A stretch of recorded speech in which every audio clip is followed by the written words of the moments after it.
दिवचलच्या श्री राधाकृष्ण विद्यालया वतीन शेनवारा पूज्य साने गुरुजी हांची पुण्यतिथ मनयली।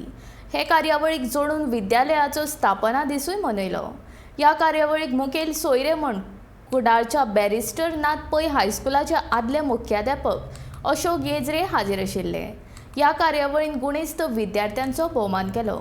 या कार्यावळीक हेर मानेस्तां मदीं शाळा व्यवस्थापन मंडळाचे अध्यक्ष विद्याधर शिरोडकर, उपाध्यक्ष यशवंत गांव, सचिव राजेंद्र कडकडे, व्यवस्थापक गोपाळ मोरजकर, खजिनदार मुकुंद पोपकार, जोड खजिनदार आत्माराम नाटेकर, पुंडलीक पळ, मुख्याध्यापक चंद्रकांत चांदेकर, पालक शिक्षक संघाचे अध्यक्ष उदय बिचोलकर हांचो आस्पाव आशिल्लो।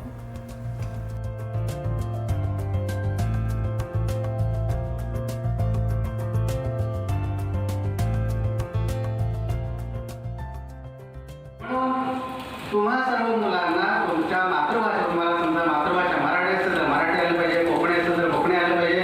तुमच्या शेजारचे जे राज्य आहेत, महाराष्ट्र असेल, कर्नाटक असेल, केरळ असेल, तर त्या त्या प्रांतातील भाषा देखील तुम्हाला बोलता आली पाहिजे, वाचता आली पाहिजे, लिहिता आली पाहिजे। अशा प्रकारची साने गुरुजींची आंतरभारतीची संकल्पना होते आणि म्हणून त्यांनी आंतरभारतीय शिक्षण संस्था स्थापन केली।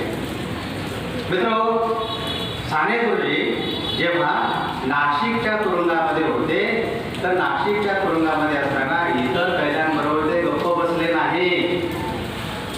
विनोबा भावे त्यांनी गीतेवर प्रवचने दिली आणि ही गीतेवर दिलेली प्रवचने साने गुरुजींनी आपल्या हस्ताक्षरामध्ये त्यांना ती मोफत होते, म्हणजे तोंडपाठ होते, त्यांनी ते लिहून काढले आणि मग गीता प्रवचन नावाचा एक मोठा ग्रंथ अशा प्रकारे त्या ठिकाणी तो साने गुरुजी लिहिलेला आहे। पण ॲक्च्युली तो सांगितला आहे विनोबा भावेने सांगितलं आहे।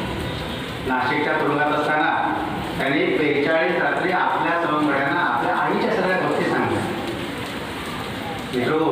लक्षात घ्या, आपली आई जी आहे ना, तर आई ही जगातील सर्वात मोठं विद्यापीठ आहे। या आई नावाच्या विद्यापीठामध्ये जो तरला